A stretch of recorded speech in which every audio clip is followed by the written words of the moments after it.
Okay, there we go. Okay, welcome to episode 3 of the YMCA Mindfulness and Meditation Class.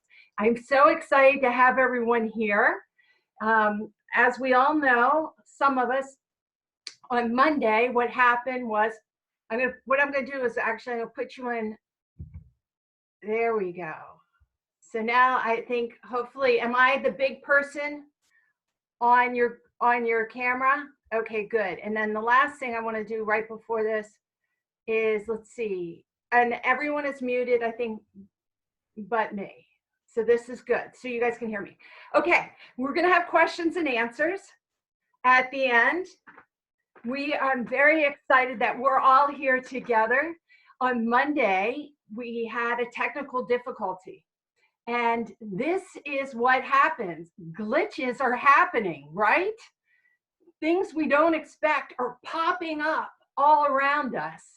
And we have to learn to either calm it down, figure it out, be creative, find insight in the problem, or just freak out. So I chose not to freak out, and I ended up having a great class with 5 people, but I missed everyone else. And then I got in touch with the YMCA, and we figured out what the problem was. So we had problem solving. They fixed it. And the good news is, I'll be honest, it didn't happen to the ballet class for 12-year-olds, or it didn't happen to someone, you know, us mindfulness people got to practice to be mindful, but we didn't disappoint the children. So if it had to be glitched, I'm actually happy it happened for our class, because we are the people who are trying to learn how to reduce our stress, worry, and anxiety. And I'm sure while everyone was sitting there pushing the button and it kept saying hip hop, they were like, what? And they felt their anxiety come up. But we aren't the 12-year-olds or the 6-year-olds or the PE, high school PE classes. And so we didn't cause them. We learned, the Y learned through us, and we learned how to reduce or at least handle this anxiety. So I'd say that is the rainbow in the storm. I want to start off, some of you guys saw my ad, or my saying what our class is about. And our class, we are going to be talking about these wonderful dandelions very soon. But before we get there, I want to show you my favorite video. It's my second favorite video on mindfulness. It's about a Native American story, and it's an animation. Some of you have seen it before, but I have lots of wonderful people who have never seen it. So we're going to see that. Before we start that, I'm wearing my Believe t-shirt, because I believe today is going to be a great day. And I have a heart here that I made because underneath it actually was a Santa Claus, but it's not Christmas. So I've now converted my Believe in Santa t-shirt into Believing in Ourselves t-shirt, believing in the YMCA, believing in our own heart, and believing in our Sangha group t-shirt. So this is my intention, that I believe in ourselves. I believe in wonderful organizations out there that are helping so many people, and I believe in us as a community. All right, now here we go. We're going to practice. I'm going to share. And then I'm going to go to, let's see, not pictures, not cloud. I think I want to go here. And then I'm going to go to here. And I'm going to hit this.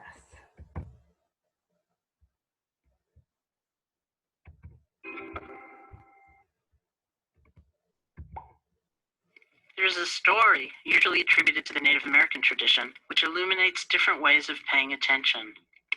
An elder, talking to a child, says, "I have 2 wolves fighting in my heart. One wolf is fearful, vengeful, envious, resentful, and deceitful. The other wolf is compassionate, loving, generous, truthful, and peaceful."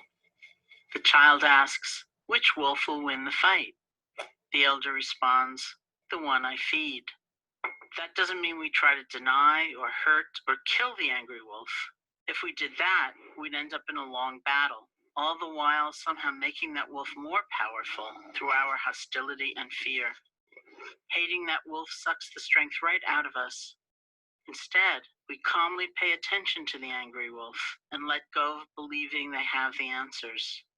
If we can do that, they end up lying down next to us, no longer an enemy. We help strengthen the kind and loving wolf, giving it nourishment and support so that we can follow it. That peaceful wolf can become our steady companion and show us the way through all kinds of different life experiences. Restful or chaotic, enjoyable or disappointing experiences may come and go, but we can have a guide with us through it all. This is what mindfulness can help you do. Mindfulness allows us to see our thoughts and feelings as they are beginning.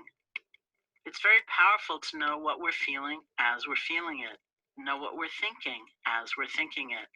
With mindfulness, we can choose what will strengthen and bring into action, and we can choose what we will gently let go of. We don't have to be at the mercy of old habits or old ways of thinking or old ways of being. We are empowered. It just takes practice.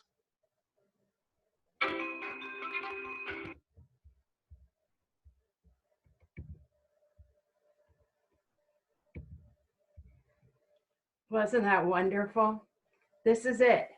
Mindfulness, and you can see my heart is blue. We have the blue wolf inside of us, and we have the red wolf inside of us. And last Wednesday, I was talking about the amygdala, and I kept saying amygdala, and my friend said, that's a place in Italy. You're forgetting the D. She goes, I know it's your dyslexia coming through. I said, oh no, that's not my dyslexia coming through. I wish I could.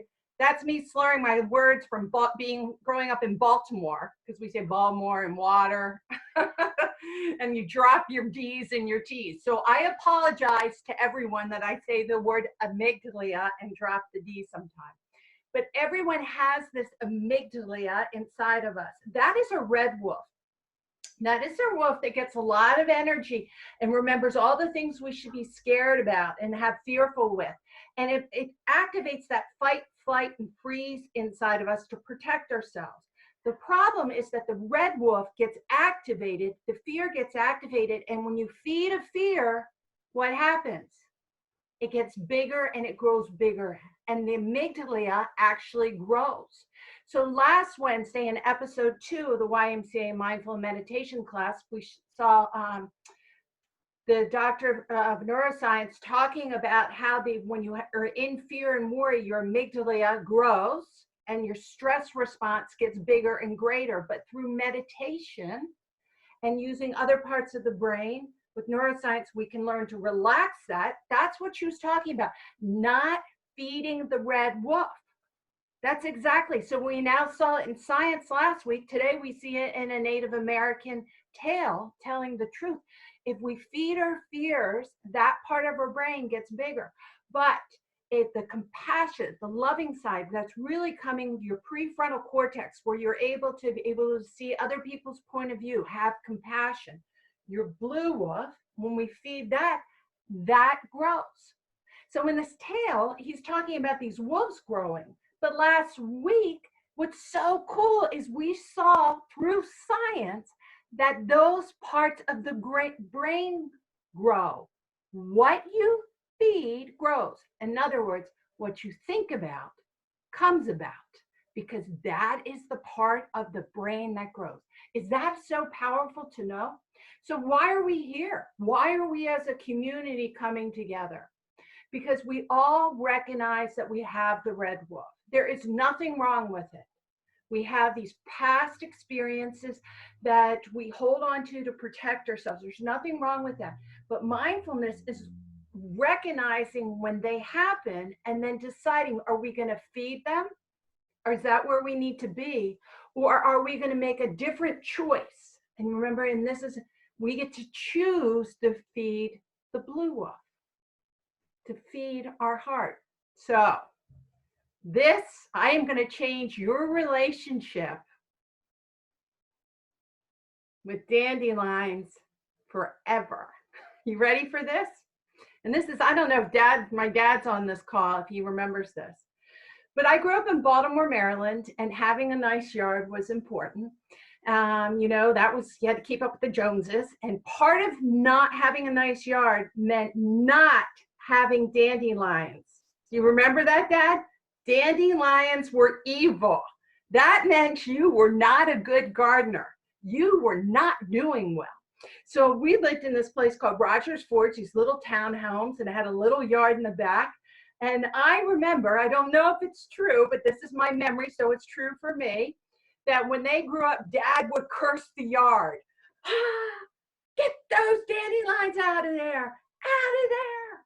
And he would look at me, and he had this weird tool. It was this long tool with this little hook on the thing in the bottom. And you get down there and you had to dig out the roots, and you weren't allowed to just pluck the dandelions. They were the curse of evil. You had to pull out the roots of the dandelions. Well, in Baltimore, Maryland, when dandelions came out, let me tell you, it was hot and it was humid. And when Daddy said that we had to go out and dig up the roots of the dandelions, I did not like it. That was not a fun activity. And I knew he was pissed and it was not fun. So anyway, that was my feeling of dandelions. That was in my brain. Now jump ahead. About 2 months ago, or less, I would say, I'm in bed and my husband comes in the morning with a dandelion and he hands it to me. And I wake up and he's looking at me and I thought, oh God, he's pissed at me. What have I done? He was giving me the black devil flower. It was not a flower, it was a weed. It was a problem. Okay, honey, what's the curse? And I really was taken back. I was like, it was almost appalling. That was the red wolf came up. It came up because this memory of a dandelion in my own mind was this was a weed that caused problems and pain. And I knew it upset my husband. I mean, I didn't know if he was going to yell, we have dandelions, get out of bed, we got to weed the garden. I didn't know what he was going to say. But because I practiced mindfulness, I took a breath and I decided not, first thing in the morning, not to feed the red wolf. Because I thought, are we fighting? I didn't remember if we were. I didn't think we were. Are we disagreeing? I didn't think we were. And I looked in his eyes and I realized he was loving me as he was giving me this soul weed. And I realized to me, you know what? To him, a dandelion was a flower. He went outside in our garden and looked around, and it was a couple months ago, and there weren't any really flowers blooming, but there was this beautiful dandelion that came out, and he thought of loving me first thing in the morning, and he picked this up, and he was giving me a flower, showing me how he wanted to start the day in love with his wife. And I looked at him, I said, thank you. I caught myself. I didn't feed the red wolf. I fed the blue wolf. And I said, thank you so much. And a little bit of a question. I said, you're giving me this flower because you love me? And he said, yes. And then I realized to him, it was not a weed. It was a magnificent flower. And I thought about it and I thought, you know what? Dandelions are actually, if you put it kind of close, they are beautiful. I mean, they've got like 100 petals. They survive. With their beautiful beauty, they survive. We try to get rid of them. People are cursing them and pulling them out and buying, weed killer. They're calling weed killer, damn flower killer, getting rid of these. And they keep coming back and coming back and coming back. And then I thought about dandelions, what do? They go in and they make this beautiful seeds. What flower converts themselves and changes? It's kind of like, a caterpillar goes into a butterfly. All of a sudden, we get this incredible amounts of seeds. And when you were a little kid, who remembers making a wish? This brought me so much joy grab it, make a wish, make a wish. And so a dandelion is so resilient. Think what it is. It is one of the most resilient flowers that we even ever know. It's all across the United States, and I think probably the world, but I know the United States. It wants to survive. It wants to be beautiful. It wants to be like sunshine. And then it gives you the joy of giving you this and flying and being free and carrying your wishes away. Now, thinking about dandelions like that, isn't that feeding the blue wolf? Isn't that where we're at? There are so many things that are happening to me personally that I used to think are weeds or bad. And now, because of the staycation and the mindfulness and the introspection, I realize that they're not bad at all. That staying home and really looking at my garden for what it is a beautiful thing. Sending someone a little email or getting a note in a card, a note in the mail is such a beautiful thing. To share a moment and understand that I compassionately understand. I don't necessarily understand everyone's position and what's going on, because we all share the same storm, but we're not all in the same boat. I have a lot of friends who have little kids. You know, a lot of my YMCA employees are employees. They have children. They're homeschooling and working at the exact same time. What they're doing is so magnificent. But they're in this storm together, and I have so much respect for them. And they're going through this together, no matter what age it is, and we're all coming closer. I don't believe further away. We can't feed the red wolf. And some people do. They're not realizing. Mindfulness is realizing if you're feeding the red wolf to shift. But we want to feed the blue wolf and make the best and learn and grow. So on that note, today, we're going to do a meditation, because this is a mindful meditation class, and it's 10 minutes long. And so it's one of my very favorite meditations, and I get it off of Insight Timer. I highly recommend Insight Timer. So I've set it up, and we're going to do it together right now. It's 10 minutes long. I listen to it during the day, in the morning sometimes. And let's see, let me go to here.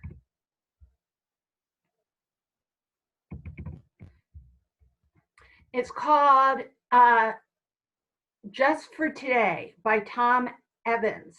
It's a beautiful way to start the day with the right intentions. So we're going to share this 10-minute meditation together right now.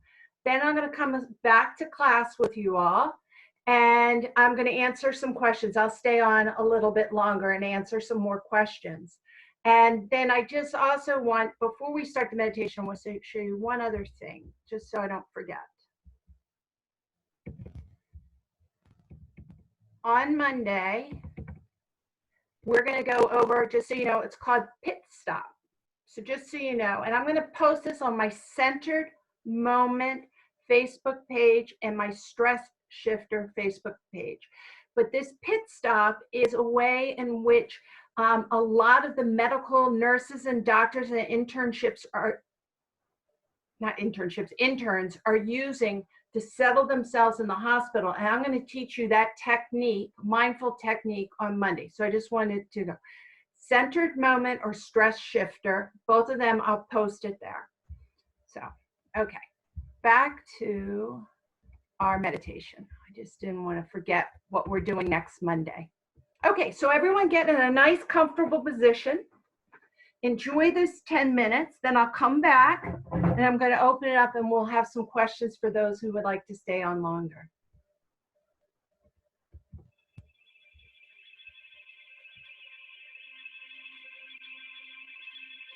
By and large, the way that we start our day sets the tone for the rest of the day. So this short visualization is a great way to set up a most fantastic day ahead. All you have to do is sit or lie down comfortably and allow your mind to wander and to wonder. So let all the tension flow from your body. Take a deep in-breath and a full out-breath.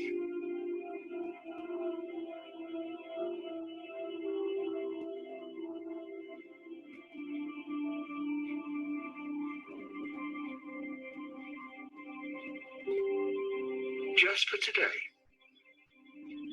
just be mindful of your breath. Notice the in-breath.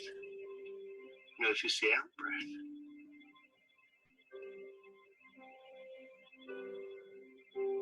Most importantly, pay attention to the still point between the in and the out, and the out and the in.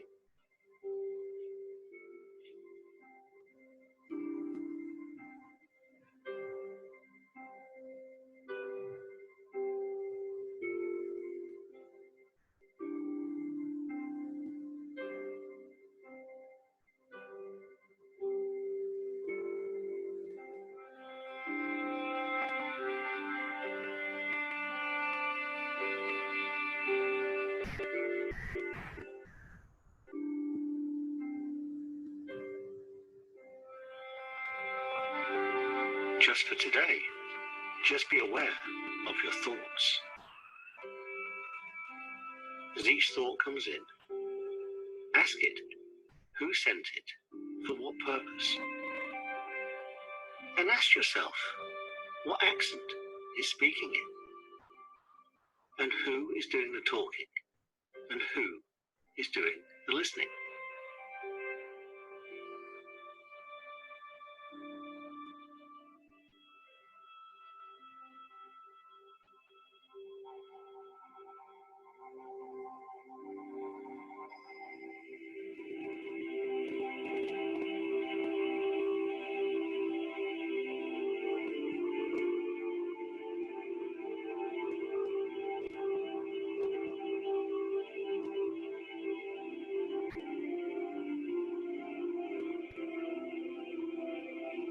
Just for today, remember that holding anger is like holding a hot coal and not throwing it.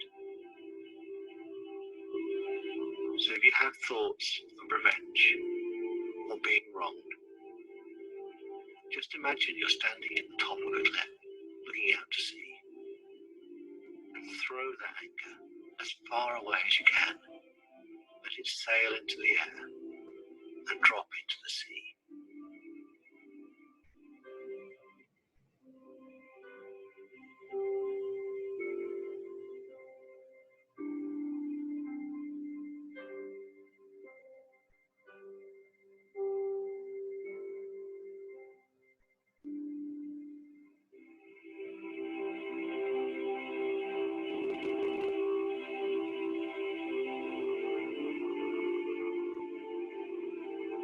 Just for today, perform a random act of kindness. And with random acts of kindness, the first thing is that they must be random. And also, the person you bestow your kindness on may not be the person that returns the kindness to you. So smile at a stranger, let somebody out in traffic, open a door for somebody, and notice how your random acts of kindness are nicely infectious. In performing them, other people will copy you and pass them on.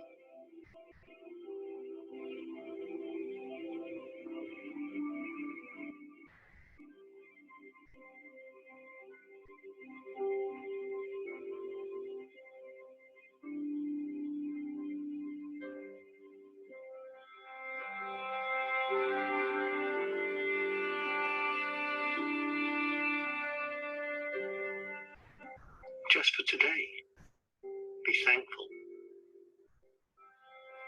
Be thankful to Mother Earth, keeping the air that you breathe around you and providing the gravity that sticks you to the planet. Be thankful for all the gifts and serendipities that come your way. And be thankful for the amazing experience of being alive and self-aware on planet Earth.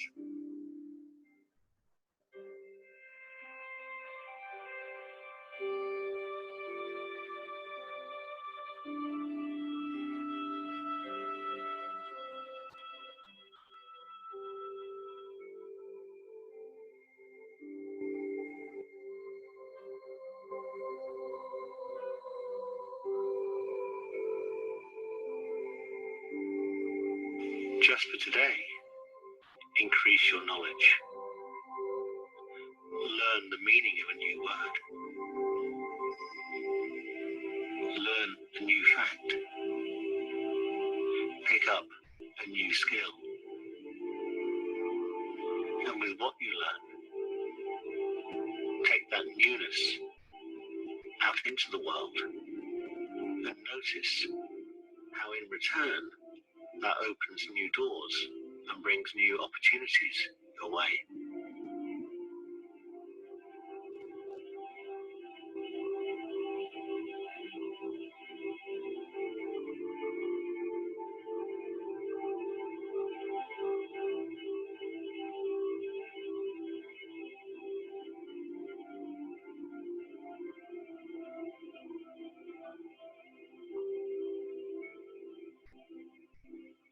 Just for today, make a change. Be aware that the only constant is change.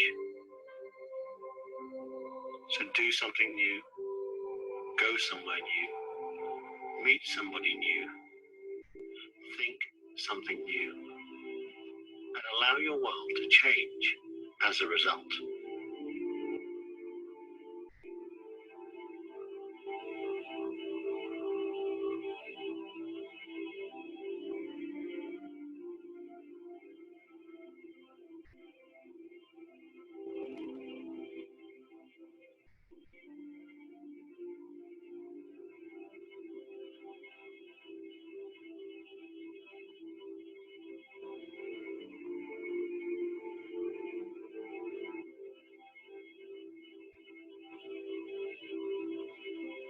Just for today, be open to new possibilities.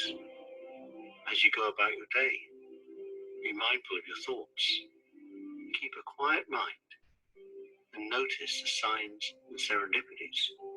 And remember to say thank you when they come along. If any adversity comes your way, say thank you too, for bringing you a lesson and the opportunity to grow.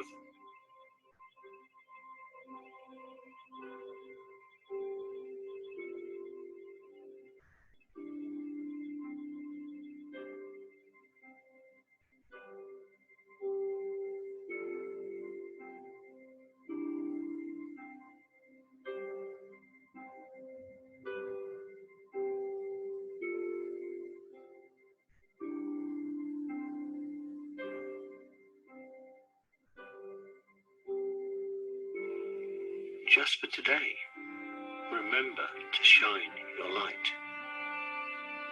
Leave your mark on the world. And leave a breadcrumb trail for others to follow.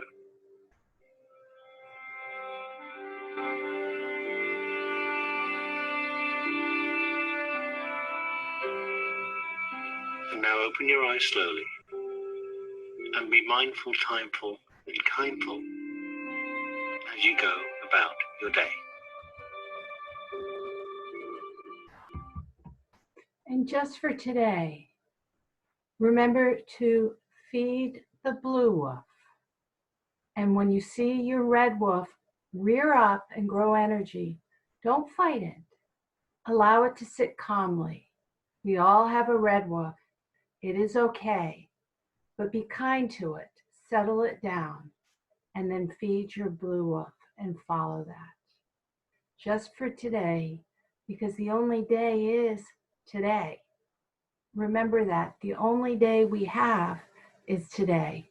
Today we get to make the changes and the choices and the random acts of kindness and the thankfulness. It always happens in this day, just today.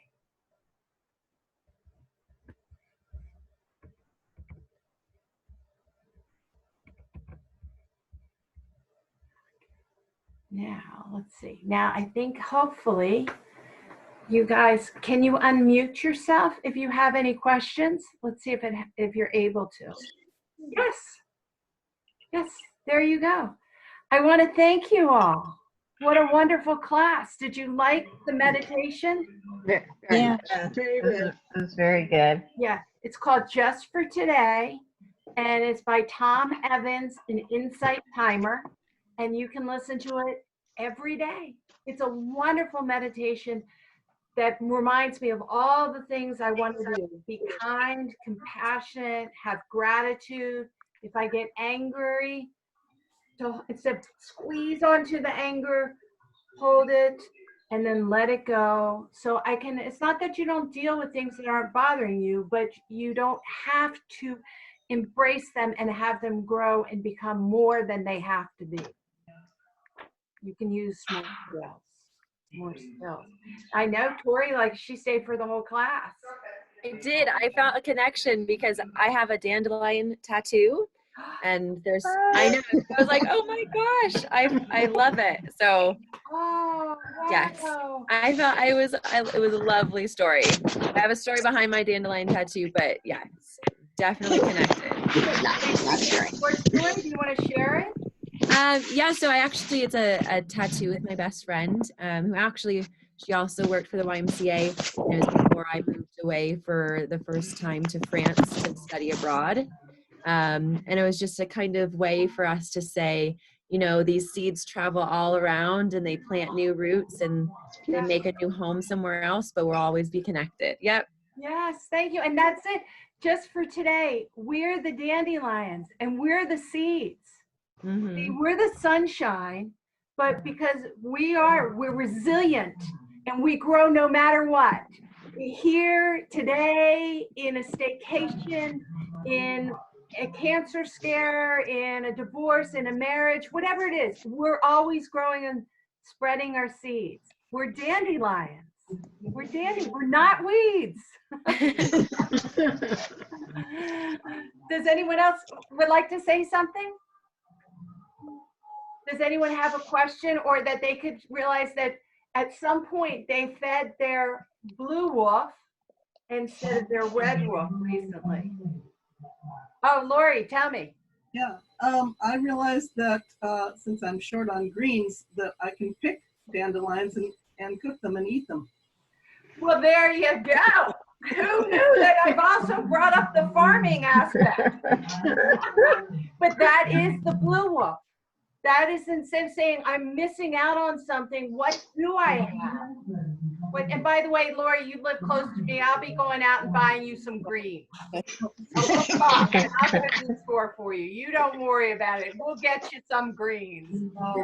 Well, dandelions are good for you though. The greens, not the flowers. Oh, okay, good. No one eats the flowers. Thank you. Unless you have a dog in your yard. You don't want to pick those. Robin, Lindsay? tell me your story. Well, I just want to say that I really loved both the animation and the meditation. And I realized that when I get up and I'm walking around in the kitchen and I'm fixing things, I can be listening to a meditation. And I think, I think it can help at any time. You don't necessarily have to be closing your eyes. You can just have it in the background. It was a beautiful, beautiful meditation. Life is a meditation. That people get stuck that they have to be in a church or in a synagogue or in a temple or an ashram or something. But the truth is, life is a meditation. Everything we can do can bring us into a moment of peace if we choose that way. Every experience can be a holy or a spiritual experience if you want it to be that way. So I love what you're saying. I was talking to my friend, he's a Buddhist monk in Koreatown yesterday, and in LA. And so in LA, there's a lot more of the virus going around, and where he lives, there's a lot of homeless people and so forth. And so we were talking about, I said, you could come up and see me. It's so beautiful here and everything. And he said, do you know how it is down here, Lindsay? And I said, well, how? And he said, it's just fine because I live in my own mind and my own heart. And that is where I'm holding my peace and I'm fine. And I thought, wow, that's so beautiful because that's it. You could live in Hawaii or anywhere and still be stressed out. Or you could live in Koreatown in a small teeny room and with a whole bunch of people that have poverty on the street and so forth, and not be stressed out because it's all in your mind and your heart. And that's what he reminded me, and I thought that was beautiful. So in your kitchen, can be your sacred place. And that's what you're realizing, Robin. Every place is our sacred place. So would anyone else like to tell a story of the last week? Okay, well, what I want to say is that next week on Monday, we're going to do the pitfall. And I really am excited to do it. It's a tool and a technique that the doctors are using, and that they're actually, pasting up in places to remind them to be mindful. So I thought that would be a fun thing for us to do. Fun in that it's going to help us learn and grow. But until then, I want everyone to recognize to feed their blue wolf and not to be upset that they have a red wolf. But when the red wolf comes up, look at him and say, sit down, sit down. I'll give you some water, but I'm not giving you a power bar. I'm giving the power bar to the blue wolf, right? Right? So we're not trying to alienate anything negative. We're learning how to accept it and then emphasize and grow mindfully with compassion and kindness. So that's where we'll go. So remember, believe in yourself, believe in your blue wolf, believe you can tame your red wolf, believe in our Sangha, and I want to say namaste to all. Namaste. Namaste. See you Thank later. See you next you. week. Thank Thank you, Lindsay. Lindsay. Hi, everybody. Bye, everyone. Hi.